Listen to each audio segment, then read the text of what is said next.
નમસ્કાર, હું છું પ્રિયા અને તમે જોઈ રહ્યા છો જનતા કી જાણકારી ન્યૂઝ।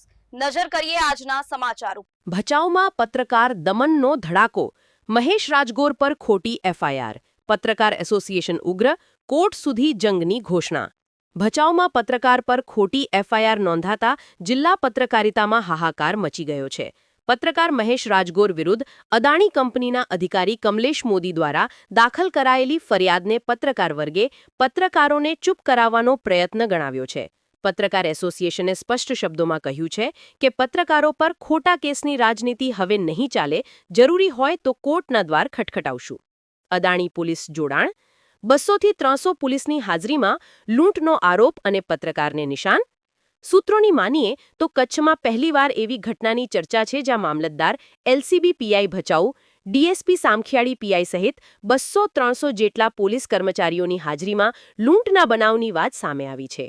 અને એ જ કેસમાં કાર્યરત પત્રકાર પર જ એફઆઈઆર, જેને પત્રકારો મોટી સાજિશ તરીકે જોઈ રહ્યા છે। સ્થાનિક પત્રકારોનું કહેવું છે કે કચ્છમાં ચાલી રહેલા ખેડૂતો કંપની વિવાદ સતત 80 દિવસથી જનતા સુધી પહોંચાડવાનું કામ કરી રહ્યા હતા। તે દરમિયાન પત્રકારોના લાઈવ કવરેજથી અસ્વસ્થ બનેલા તકોએ પત્રકારોને દબાવવા માટે ખોટા કેસોનો રસ્તો પસંદ કર્યો છે।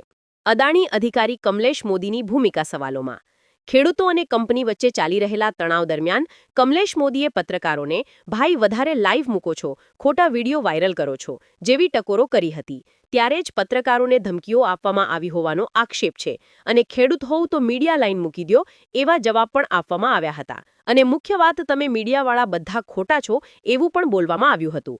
પત્રકારોને લાગે છે કે આ એફઆઈઆર કોઈ સામાન્ય ફરિયાદ નથી, આ પત્રકારોને દબાવવાનો સંગઠિત પ્લાન છે। સમગ્ર કચ્છમાં સનસનાટી।